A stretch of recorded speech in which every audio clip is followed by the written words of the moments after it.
Welcome back. અને તમે બધાએ ગામડા તો અનેક જોયા હશે, પણ એવું ગામ ક્યારેય નહીં જોયું હોય જે અમે તમને બતાવવા જઈ રહ્યા છીએ। ક્યાં આવ્યું આ ગામ, શું છે આ ગામની વિશેષતા, જોઈએ અહેવાલમાં।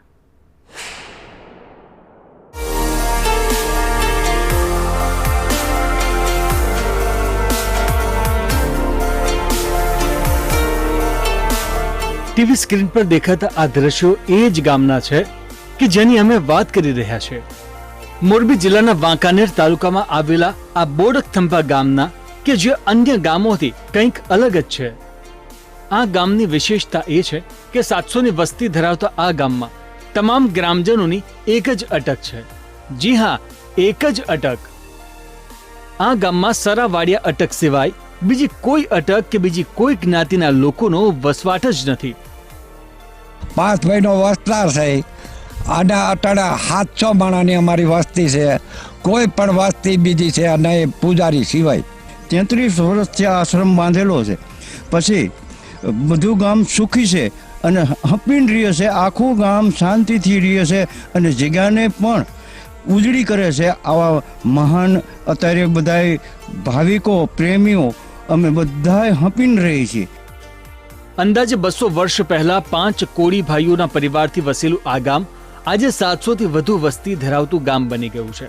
અને આ તમામ 700 લોકો એક જ પરિવારના સભ્યો છે, તેમજ આ તમામ કુટુંબીજનો શાંતિમય જીવન જીવી રહ્યા છે।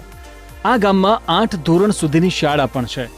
તો ગામના જ પરિવારજનો દ્વારા અહીં રામમઢી આશ્રમ પણ બનાવવામાં આવ્યો છે, જે આ ગામના તમામ પરિવારો માટે ભક્તિ અને આસ્થાનું સ્થળ છે। પ્રાકૃતિક સૌંદર્ય વચ્ચે મચ્છુ નદીના કાંઠે વસેલું આ ગામ કહી શકાય કે આજે પણ સરાવાડિયા પરિવારની જાગીર છે। આ ગામની જો વાત કરવામાં આવે તો હજી પણ અહીં આગળ જે ગામ છે જૂનવાણી પ્રકારનું આ ગામ છે। જૂના નડિયાવાળા અનેક મકાનો એ ગામની અંદર જોવા મળી રહ્યા છે। સાંકડી શેરીઓ છે, પરંતુ જે ગામના જે લોકો છે એ લોકોના મન ખૂબ મોટા છે, કારણ કે એક જ પરિવારના તે તમામ સભ્યો છે। ને આ ગામની અંદર એ 4-5 ભાઈઓ જે હતા એ 5 ભાઈઓએ 200 વર્ષ પહેલાં આવીને આ ગામ વસાવ્યું હતું અને ત્યારથી આ ગામ જે છે એ અત્યારે હાલ લગભગ 700થી 750ની વસ્તી ધરાવતું ગામ થઈ ગયું છે, પરંતુ અત્યારે પણ આ ગામના લોકો સંપ સાથે ખૂબ ખુશીથી રહે છે। નિલેશ પટેલ, સંદેશ ન્યૂઝ, વાંકાનેર।